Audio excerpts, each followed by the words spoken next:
Hey, good friends.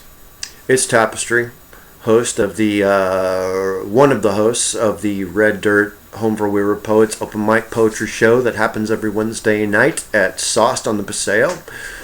I'm doing this video because typing this out would take too goddamn long, and I'm a shitty typer. So there. I'm hoping this level of honesty is something that you people will understand and will take a few minutes out of your day to listen to what I gotta say. Lately, there has been a few complaints about our reading that have been raised. Well, this isn't the first time they've come up. This isn't the people that have the most recent people that have put it up are friends with a lot of people that have put it up before, and that's why this isn't a personal attack on anybody. These are the observations from poets that come to our reading, and this is my observation about the poets and what I feel they seem to expect from the show we put on. Again, these are my opinions. These aren't the opinions of Red Dirt Home for Weird Poets as a whole, nor are they the opinions of our slam team. These are the opinions of me, Tapestry, host of the open mic, who has been doing this for 16 years, and these are the things that I have observed about poetic behavior patterns. Poets, you guys like your rooms that you do poetry in to be very comfortable.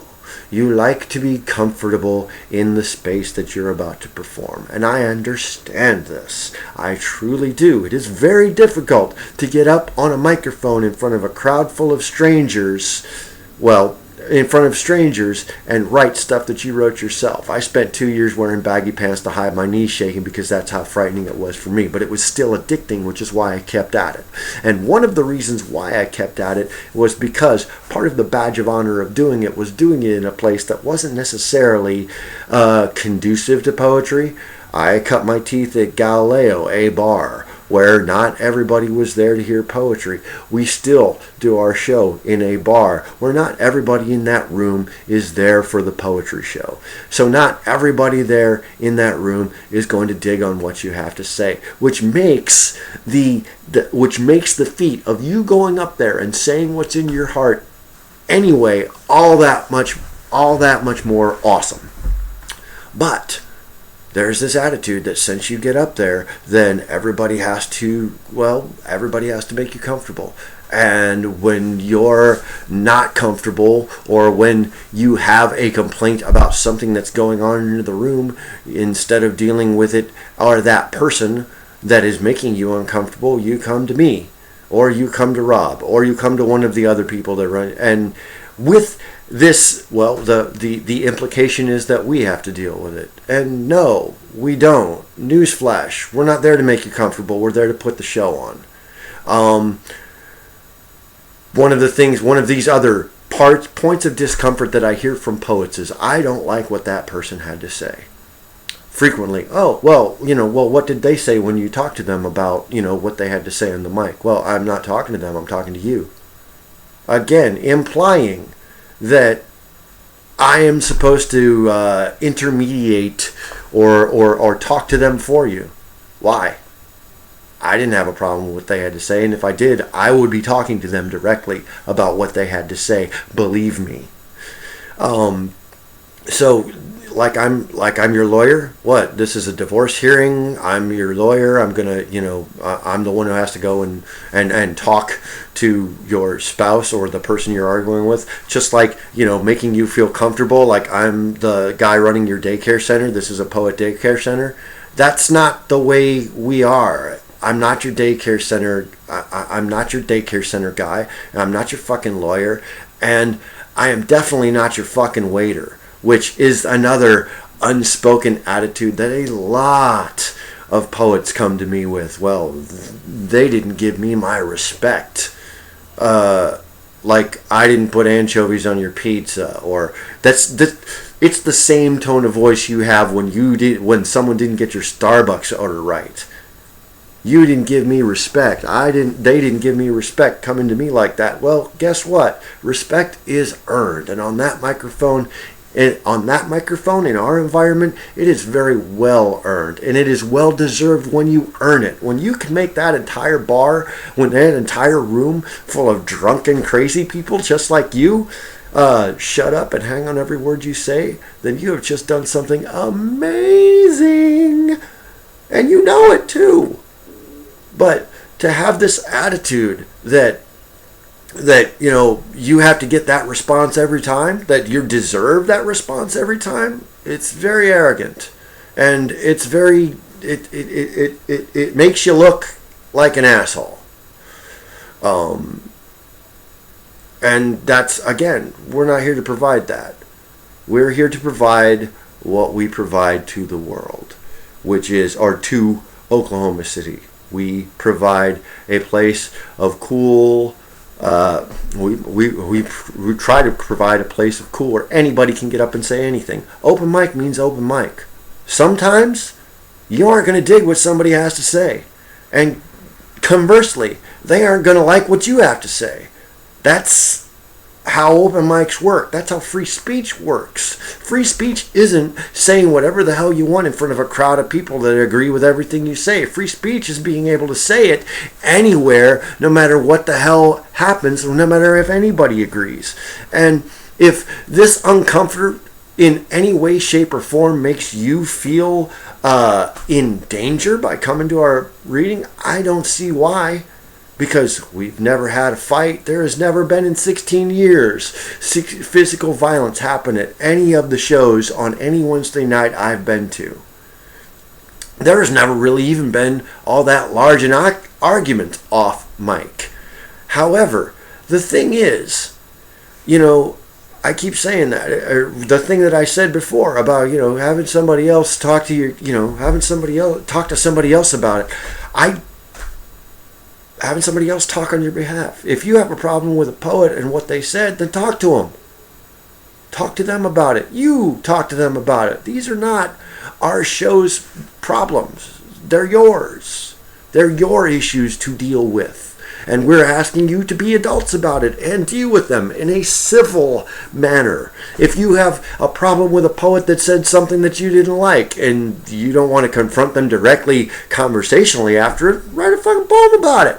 Go up there and kick their ass on the microphone. Hell, it could be a great rivalry carried out on the mic, in the stage, in the crowd. That would also be a very awesomely entertaining thing for everyone else to watch.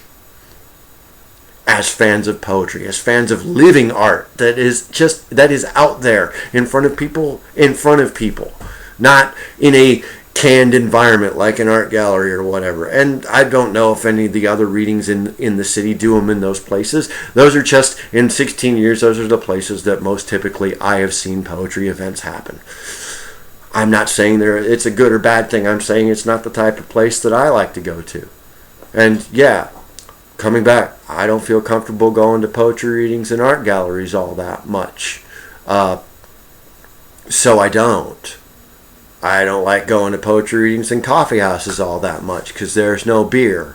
So I don't. But I don't say anything bad about those particular poetry readings and or shows at coffee houses and art galleries because there's nothing bad about them. They're fucking awesome, especially in Oklahoma City, where for a long time we were the only game in town that I remembered and knew of. Now there is a lot of poetry readings out there in our town, both monthlies and weeklies, and it is fucking great. So you can find whatever flavor of show you like. However, when you come and talk badly about our reading because it's not your cup of tea, that doesn't make anyone but you look bad. If you can accept what I'm trying to lay on you guys, that getting in front of hostile crowds and doing your art is more important to you developing your voice than going in front of audiences that want to hear what you have to say, then cool. Cool. Look forward to seeing you. If you still can't get over your discomfort at being at our reading when no one that's actually running the reading, because I know for a fact that our staff, we love you guys. Everyone and all of you, to some extent. I mean, I ain't gonna lie to you. There's a couple poets there that annoy the living crap out of me, but I don't hate them. When they show up, I'm good. I'm glad to see them. When they show up, I'm looking forward to that show tonight, because you never know. Just like I did, I had to learn how to get good. They might be using this as their opportunity to do that too. Never turned anybody away from the open mic. There's only one instance I can remember in 16 years where someone was banned from the mic, and he wasn't banned from the mic by any of us running the reading. He was banned by the owners of the establishment we were in, because he managed to make them angry. And if you make the owners of the establishment angry, then sorry guys. If they see you as a danger to their business, it's their every right to ban you from being there. I would never ban somebody for saying their mind. We've had everybody say everything forever, and I don't honestly think this is going to make any of the shit talk or complaints about our show stop. I just figured in video form, I'm clearing the air as to what we do at our show. We have an open mic, and I genuinely love it when everybody shows up. And if you are a regular, or we're a regular, and you come back, it will be good to see you come back. But don't expect us to be the one to kiss your ass, to be the one to give you your cookie, or to be the one to intermediate between other people. This isn't a daycare. You're all adults. Handle it yourselves, and have the grace to handle it yourselves in a tactful and respectful manner.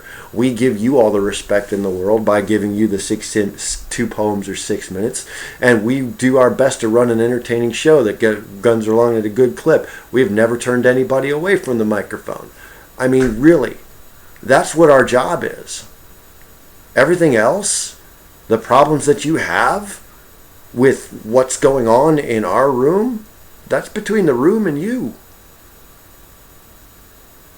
And I hope you can figure it out. I hope you all can solve it. But that's not going to stop the fucking show from happening every Wednesday night, if you're there or not. If you decide to come back, cool. If you decide to never show back again, I'll miss you. But I can't stop that. All I can do is do what I try to do every Wednesday night. The best show I can. One of the most unique shows ever. It's why I've been a part of it for 16 years. Alright? Peace, and I love you all.